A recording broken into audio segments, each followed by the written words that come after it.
guys put on your beards, to attract the ladies. Ladies put on the naturals, Ain't nothing but ultra perm. And what did you learn to make this stuff? I just did the research. I was like, you know what? I got all this stuff that I'm using. I like all of it, but I need one thing that will do what I want to do, smell how I want to smell, have in it what I want to have in it. And I just did research and made it. You send off a company to make it for you, or you make it in your kitchen? I have talked to somebody that has made their own hair product, but I want to take them a completed product before I even, get started. Like, even get my back labels. Like, I go to the gym with this stuff, and I talk to women in the gym. And just see what they have to say about it. Like, well, you need to do this, and this. And I'm like, thank you, consultants. Yeah. That's good. They call that customer discovery. You figure out what your customer thinks, They're what they want. I want to know exactly what's in it. So I'm like, okay, I'm working on the back label for it. I don't care for this being white, even though it's okay. The top. Yeah. I want it to be gold, I think. But, I just want to have. And the bottle's purple naturally, or that's the stuff that's in it making it purple? This bottle is purple. The stuff that's in it is white. Okay.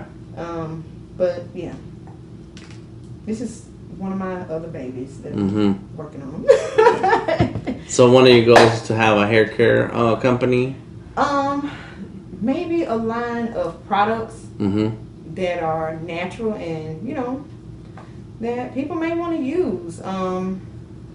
Workout oil, maybe a skin oil, lip exfoliator, body oil, skin oil. And I know people, they probably don't necessarily care for using oils, but I think when you use the right ones that, are properly absorbed by the body, in the right areas, I think they'll work out good. But that's, the kind of products I want to make. Just with natural stuff in it. Right. Well, I do tattoos, and I tell people to use shea butter or cocoa butter on their skin while it's healing. So I don't know, maybe I can make a good tattoo oil. Have people smelling good, and keep it absorbed and make the skin pop. Yeah, put the color on there, or the the ink on there. It's some good stuff. I didn't know you was doing all these things. You kind of keep it quiet. I know. I'm so in quotes, but.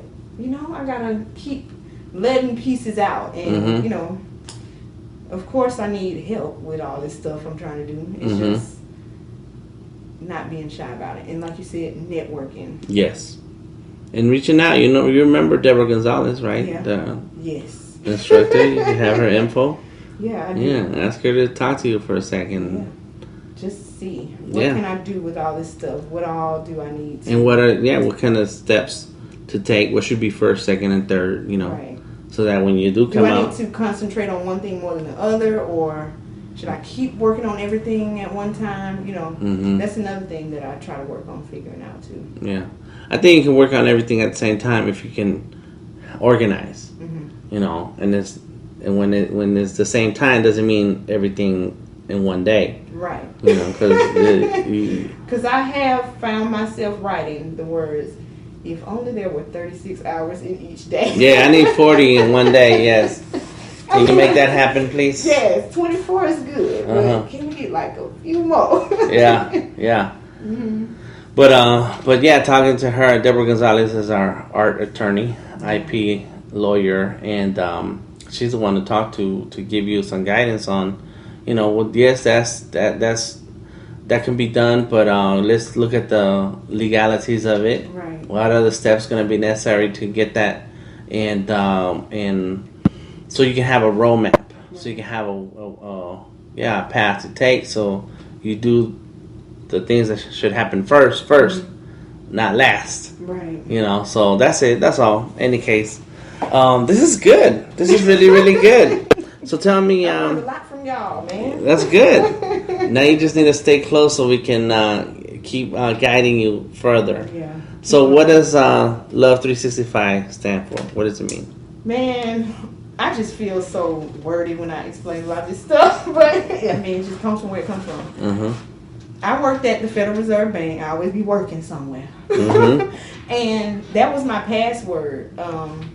You know, you had to have you had to have capital letters, lowercase letters, a symbol, and a number. So mine was L0VE at 365. And, you know, I just use that as my password. And when I heard about Twitter, I made it my username. I took the @ sign out. I just L0V at 365. And I'm like, okay, love 365 days, you know, a year, whatever. And I put a 0 in it, you know, because I had to have that number back then. But, you know, when I was in my course with you guys, you were like, explain your artist name. And I was like, okay, I guess I can call myself that. And the 0, it kind of adds value to everything you put it behind. You know, it's cool to have $5, but I would, you know, I wouldn't mind having a 0 behind that. 50, that's way better. Cool. Let's add some more to it. Yeah. 0, 0, 0. You know, you know, and I'm not a greedy person, but I just thought that was cool. You know, 0 adds value to it. That's just, you know, even though some people see a 0 as nothing. And then, you know, I was inspired by a song by Shaka Khan. And it's on my website, L0VE365.com. You can go and hear this song. It's Circles by Shaka Khan. Well, Rufus featuring Shaka Khan. And there's lines in the song, oh, my love is no beginning, and my love, it has no end. You know, and she, you know, she breaks down the 0 in the song, and I'm like, yes, this goes with it. And, you know, it's just...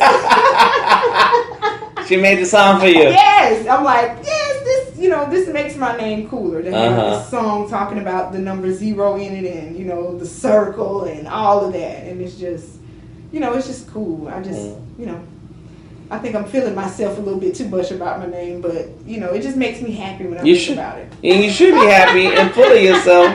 That's your name. Because you want that energy and power to come out and infect others. Exactly. That's right. You know, in a happy way. And it's a positive way, in a power. Way. Yeah. It's like, go listen to some Shaka Khan. And buy my products. See why your people, see why people love this stuff, and, you know, love my stuff too, because I love it and I love y'all. It's just all about being happy and, you know, spreading a piece of yourself to the rest of the world. You know, through colors, shapes, smells, sight. You know, art is just appealing to people in whatever way you want to at that time. You know, it's about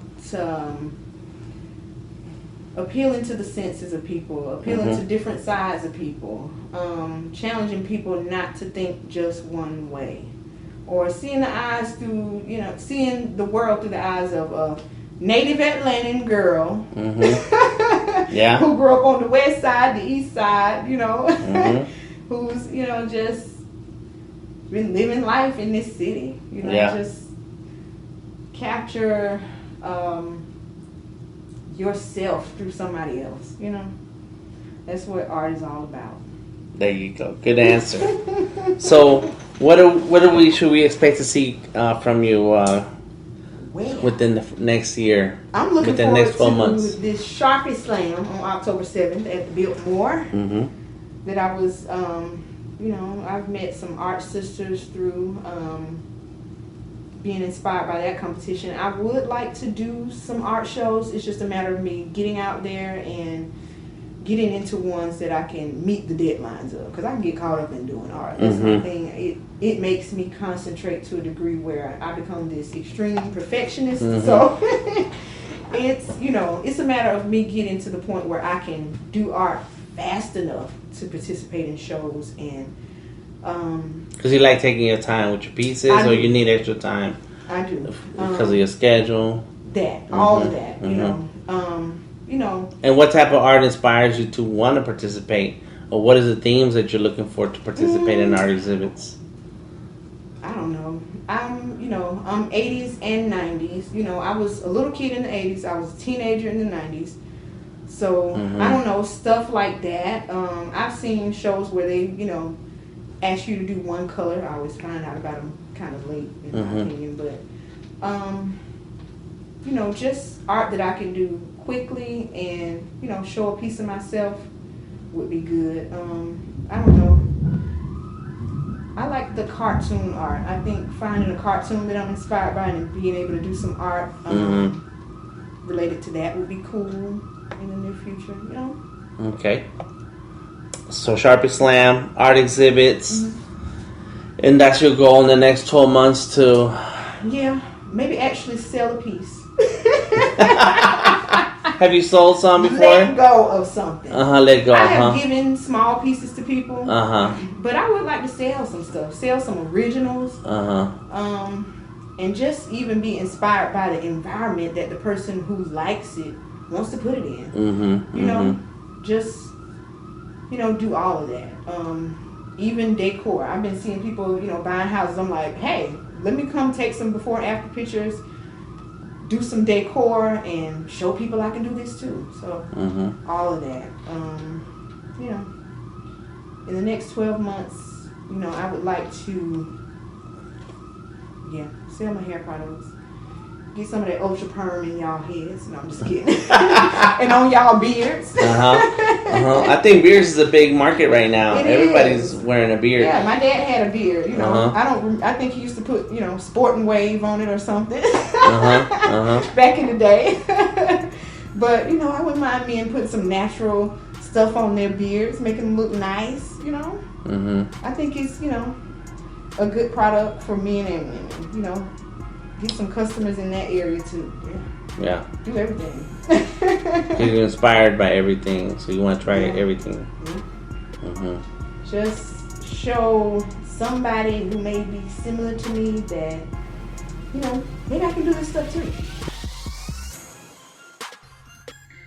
Send us feedback to dtm@artistking.org and subscribe to the Artist King podcast on iTunes, Stitcher Radio, Spreaker.com, or ArtistKingArchive.com. This has been your Artist King podcast, and I am DTM of DeltaTangoMike.com, telling you to get out and learn so you can earn. Let go of the starving artist title and move into the thriving artist art life. See you next week.